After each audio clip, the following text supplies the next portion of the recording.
Hello there, one and all, and thank you very much for tuning in to episode 553 of Love at First Scent with me, Persolaise, live on YouTube. Whether you're watching the live or you're watching the recording, you are very, very welcome, and we need to get straight back into normal routines and say first comment goes to Alex, who says, hello everyone and welcome back, Mr. P. Thank you very much, Alex. Hope your Easter holidays were great. They really were. I hope yours were too. Scent of the day is Rouge from Hermès. Ooh, nice.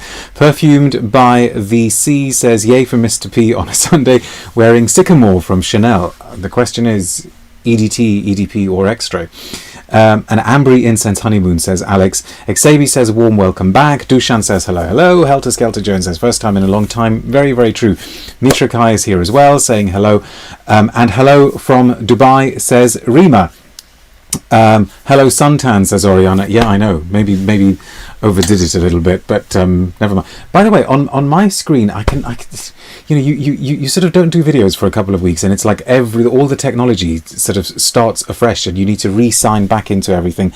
On my monitor screen here I'm looking like ridiculously bright and solarized, even though I shouldn't be. So somebody tell me if the image is essentially looking all right. I mean, you probably don't want it to be too clear when you're looking at me. Okay. If you haven't already subscribed to this channel, please find a more interesting one to subscribe. No, please do consider doing so and click on the little bell so that you get notifications of new videos. And if you would like to find out how you can support my work, you should be able to see a link to my Ko-fi page in the video description below. Very, very, very quickly, for the benefit of those of you watching live, the plan for today is to do 3 videos back to back, 3 single perfume reviews, all of them pretty new, hot off the press releases. Keep the comments coming, keep the questions coming. And Xabi, I wasn't talking about me looking sunburned particularly, but it looked as though the actual image was like hyper, I don't know, not hyper saturated because that's a color thing, right? But hyper bright. But I think I've adjusted it now, so should be all right. And we start with a brand new Guerlain. This is as part of their Absolus Allegoria range. This is called Ambre Samar. Now, Arabic speakers help me out because apparently that word summer is meant to... Oh, Omar says Samar means tan in Arabic. Really? Okay. Well, I was told that apparently it's meant to be related to evening or twilight or heading into evening. So, Omar, are you going to tell me that that's a complete load of rubbish? I'm going to kind of do a sort of fairly standard Persolaise Love at First Scent review of this scent. But then I will move on to doing what really has to be the review of this scent, and I'll explain what I mean in a moment, because I can't review this perfume without telling you about the experience of wearing it. So let's kind of just do the standard thing first. So a lot of you will be aware that the Absolus Allegoria range came out not that long ago, and it took some pre-existing Guerlains. First of all, it took the name from the Aqua Allegoria range that has been around for a few decades. Aqua Allegoria turned into, the name inspired Absolut Allegoria. It took some existing perfumes that had been part of various ranges in Guerlain over the last, 15, 16, 17 years or so, and now they're housed in the Aqua Allegoria B bottle, and they're meant to be the more overtly Arabian inflected scents. When will Guerlain make something French, I wonder, says Tool. That is a good point. Gavin says summer is soirée. Okay, is this available worldwide or is it an exclusive, says Xabi? Well, it's certainly available at Harrods. It's available on the Guerlain UK website, and where else it's available is also going to be part of the story that I'm going to tell you about it. So let us have a spray. We have a pre-sprayed blotter. I have a little bit of a websitey press blurb sort of thing. Okay, so Rima says the name Summer is of Arabic origin and means high mountain, summit or peak. So we've gone from tan to evening to summits. Go figure. Anyway. The sound is a bit tanned too, says Tool. What does that mean? What does tanned sound mean? And Dushan says, in my language, summer is a wooden saddle for a horse. Well, ascribe any meaning you wish.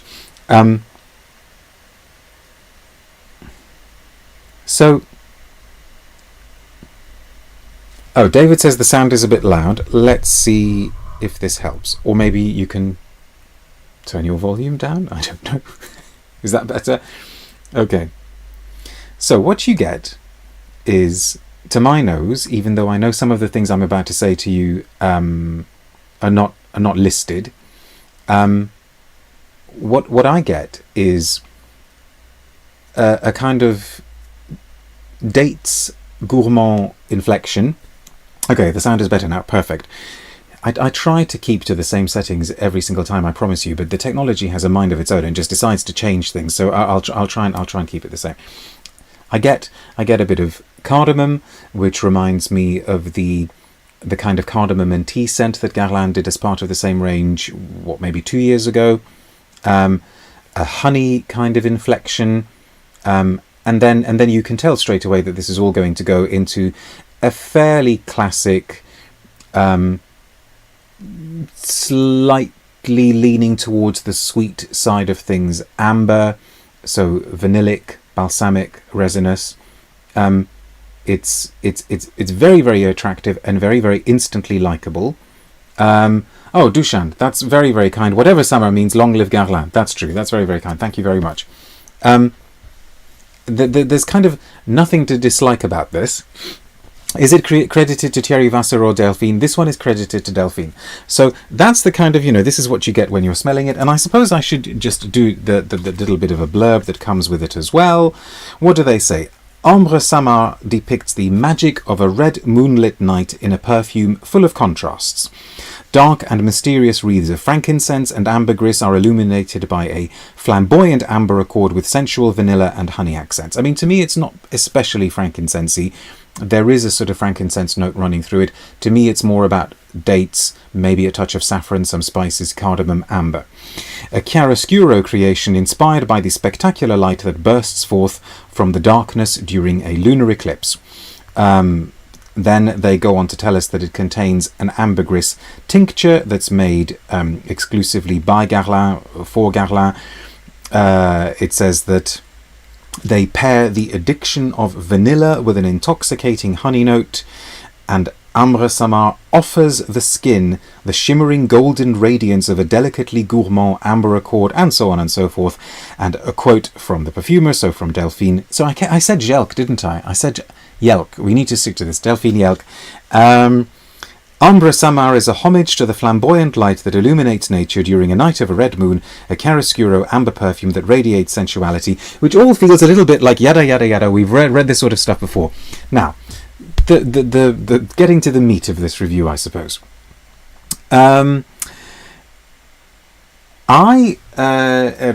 been away for a little while, which is why there haven't been any of these videos, and I spent a really, really wonderful time visiting Sri Lanka. Never been before. Really, really fascinating. Enjoyed every single minute. But we flew via Dubai Airport. And when we landed in Dubai Airport, was sort of transiting through Dubai and had a few hours to kill at Dubai, I thought to myself, okay, I've never been to Sri Lanka before.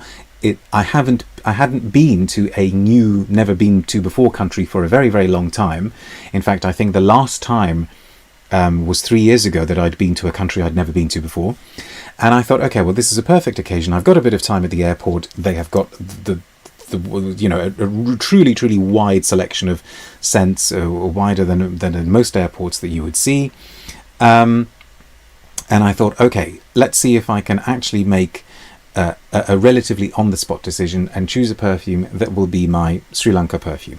They had this Guerlain, which I'd already been aware of, and the price was quite decent because it was duty free, and I smelt it, and I sprayed a few other things, and I thought to myself, Musk in Heaven says, I have heard only good things about Sri Lanka from whoever visits. Well, you'd only hear good things from me as well. And I spray this on a blotter, and I kind of walked around with it for a bit, because we did have a fair bit of time to kill at the airport. And I thought to myself, okay, this could be a good perfume to buy for various reasons. It's not insanely expensive. It's very, very instantly likable, very wearable. It doesn't reinvent the wheel, but I just wondered if it might be distinctive enough for me to always associate it with Sri Lanka, because I decided that I would just wear it every day while we were in Sri Lanka. But I thought, okay, let's just go with it. I do quite like it. It's likable in a not particularly challenging, demanding way. So I got it, and from the next day I started wearing it every day in Sri Lanka. Now, I kid you not, all you kind and discerning and generous viewers of Love at First Scent, every single day while we were in Sri Lanka, at least once a day, and quite often twice, complete strangers would say to me, "I'm really sorry, but what perfume is that you're wearing? You smell amazing." Now, as you know, I do not wear perfumes for the sake of compliments. We don't talk about compliment getters and all of this sort of thing. But obviously, if it happens a lot, and if it happens consistently, then I need to mention it. But this was ridiculous. This was actually ridiculous, to the point where towards the end of our stay, if somebody came up to me and sort of said, "Excuse me," I'd think, it's just going to be the perfume again, isn't it? And every single time it was the perfume. The first time that it happened was actually on our first day there, and we were visiting the Red Mosque in Colombo, and the chap who was showing us around the mosque was talking about perfume and scent rituals and things like that, and he sort of said, "And I'm really sorry, sir, but I have to say, what is that?" And it just carried on from there, and I had to tell everybody what the name of it was, and of course then I took the opportunity to say, well, actually, I talk about perfume or write about perfume.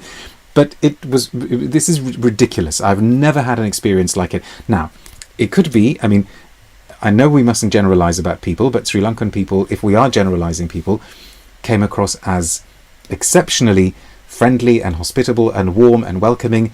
And maybe they kind of thought, oh my goodness, he's a visitor in our country, haven't got anything else to compliment him on. Oh yes, we'll say that he smells really good. I don't know. But I don't think it was just a case of them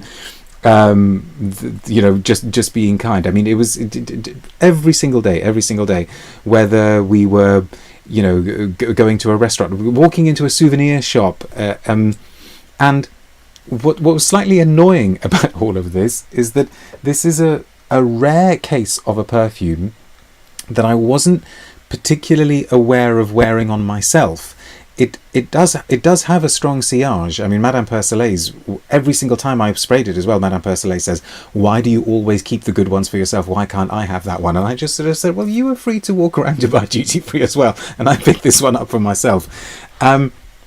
Karen says, they could have complimented the hair or the shirts. They went for the fragrance. That says something, I suppose. Maybe they didn't like the hair or the shirts. Never mind.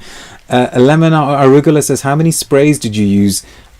What's your application method? My application method is body spray, liquid on skin, liquid on fabric. I didn't hold back, but then I never hold back with perfumes. I don't count sprays, people. I know that there are videos out there that do this whole sort of, you need to do the X, Y, and Z, and you've overdone it. Wear as much or as little as you like. I don't hold back. I don't just do one or two sprays. So that's the Ambre Samar story. The sillage, if you kind of leave the blotter and walk away, or if you spray it on fabric, the sillage is quite sweet ambery. Now, I noticed somebody also says, I feel like this has amber woods, says RN, and you're not wrong. This is the pre-sprayed blotter. And this is also another thing that took me by surprise, because if I look at a blotter, or I smell a blotter that has been sprayed about 3 hours ago, I say, this is, here we go, this is the pre-sprayed one. You definitely detect amber woods, but I have to say, they've been very, very, very, very skillfully dosed. This is not an amber woods overdosage at all. Xabi says, have you tried Rosa Mira too? Yes, and that was reviewed, I think, a few weeks ago, I believe. The sneaky amber woods, says RN. I do not have a problem with any perfumery ingredients per se. It's just a question of them being used properly and appropriately. And here, you can detect them, but you can detect them in a way that is not in any shape or form like a sledgehammer. It's not bothersome. It doesn't overtake proceedings. The emphasis is on the amber and on this kind of date-like honeyed feel. So, bizarrely, not, by no means a sort of reinventing the wheel type Guerlain, and it's probably not even going to end up being one of my favourite Guerlains, or maybe even one of my favourite perfumes of the year. But the effect it had on other people is something that I'm really, really unfair of me not to mention it. So if you are going past a Guerlain counter that stocks it, you need to spray some on yourself, and you need to see if you turn into a compliments magnet as well. So to go back to the question that was asked a little while earlier, it's clearly available at Dubai Airport, but it's also available at various shops in Dubai. I think it's available at Sephora's in Dubai. It's available at Harrods. It's probably being rolled out to most places. Right. What are you folks saying? Music Picnic says, how sweet would you say it is? It's not overdone sweet at all. It's a kind of ambery sweetness. Okay, so the balsams and the resins cut through the sweetness. It's not a, it's not angel. It's not a gourmand in that sense. Gavin, sometimes I ask people what they're wearing, and it's not because I like it. True, but these people were very, very clear that they said that they liked. I mean, like I said, they could have just been being extremely hospitable. Alex says ambery woods can be beautiful when used wisely. You're absolutely right. Ixabi, let's stoke on this before reformulation. I'll stick to my Le Lion, says Stephen, for my amber fix probably, but might give it a sniff. Le Lion's quite different. I mean, that's much more animalic, much more leathery. This is a sort of Arabian gourmand amber. I think it's close to tobacco honey, says Thomas. Yeah, you wouldn't be wrong. And Omar says available in Saudi Arabia and Qatar as well. Yeah, it's probably in all of the GCC countries, but I'm sure it will get rolled out. Okay, so thank you very much for watching this one. We will take a 2-minute break and come back with another new release. But until then, thanks very much for watching. See you in a bit. Bye now.